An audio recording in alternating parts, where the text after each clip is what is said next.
What's up, everybody? Tom Pelissero here at Soldier Field after the Vikings' 28-10 loss to the Chicago Bears. If you look at the raw numbers, at least by game's end, you wouldn't think that this game was as lopsided as it was. But what this game boiled down to for the Minnesota Vikings was missed opportunities. And when you're on the road in the division against a team that's favored by 6.5 points to beat you, you can't miss out when you have a chance to take advantage of those opportunities. You can't do what the Vikings did, which is force a fumble on the first snap of the game for the Chicago Bears, only turn that into a field goal because Jerome Simpson drops a pass. You can't give the Bears a chance then after you force another punt.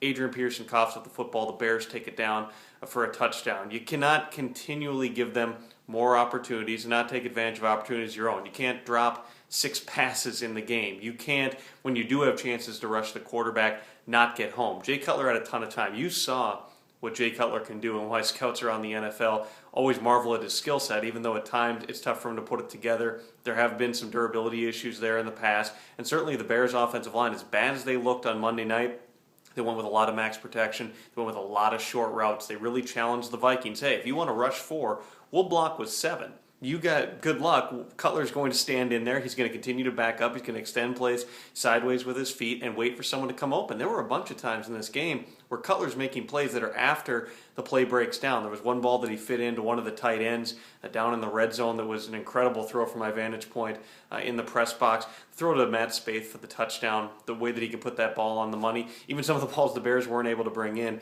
Incredible throws. Brandon Marshall made a bunch of plays for him. Cutler's going to be able to do that, but again, the Vikings had opportunities. You can't throw an interception right before the half once again, which is a spot that Christian Ponder's gotten himself into trouble this season. You can't airmail Devin Aromashodu while you're waiting for him to come into the second window on that dig route. The ball ends up coming out high. The Bears got a lot of interior pressure. The Vikings got no interior pressure, and that was a big difference. At times, yeah, the Vikings made Cutler move around a little bit, but he was able to do that. When Ponder did step up into the pocket, a lot of times he had a hand in his face, he had people at his feet, and then when he'd get moving sideways, people weren't coming back to the football. He did find Kyle Rudolph a number of times. Jarius Wright, probably the biggest silver lining, if there is one in this game for the Minnesota Vikings, Jarius Wright went out there and made some plays. But again, a half dozen drops, not turning an early turnover into 7 points. You have to grab and seize the momentum in a situation like this. The Vikings didn't do it. They get a field goal block. They did block one of their own later with Kevin Williams, but you can't have it in that sort of a situation. You could feel the game getting away from the Minnesota Vikings, and really it started even before the game when Adrian Peterson shows up late. I don't think that has a ripple effect or that in any way that somehow is to blame here, but you just got the feeling that coming out in a big situation like this at 6-4, Seattle and Tampa Bay lost today. The Vikings could be sitting there a game up in the wild card chase, and even with the Bears in the standings, instead they dropped this game. They didn't seem, and you can't blame everything on focus, it's a game of turnovers, but didn't seem as locked in, were not nearly as clean as they needed to be in a variety of different areas.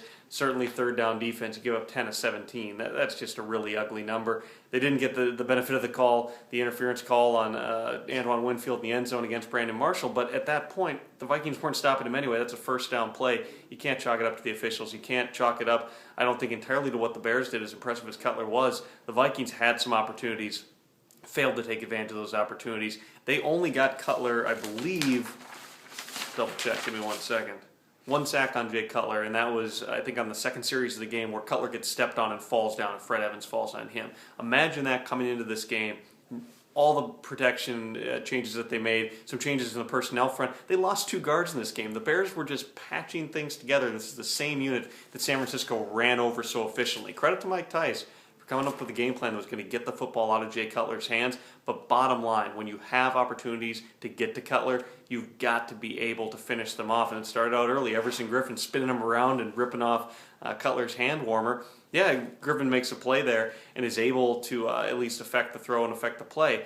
You got to get him on the ground, though. You've got to hit Cutler. They knew coming into this football game the Bears were going to try to go max protect, make sure that their quarterback was coming off a concussion and just missed a game, didn't take a bunch of body blows. In the end, Cutler didn't take a whole lot of shots. Was able to pick him apart down the field because his arm is so good and his feet are so good.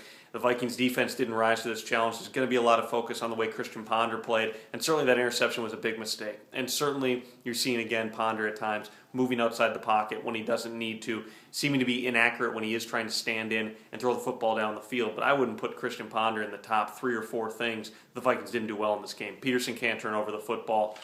The defense cannot get gouged like they did. The defense cannot be completely impotent in terms of the pass rush. You can't give up 3 yards on almost every carry to Matt Forte and Michael Bush either. They were constantly in third and shorts throughout this football game. There's, I think, a lot more, at least equal amounts for the defense and the offense as the Vikings go back home now and prepare for another big game against Green Bay.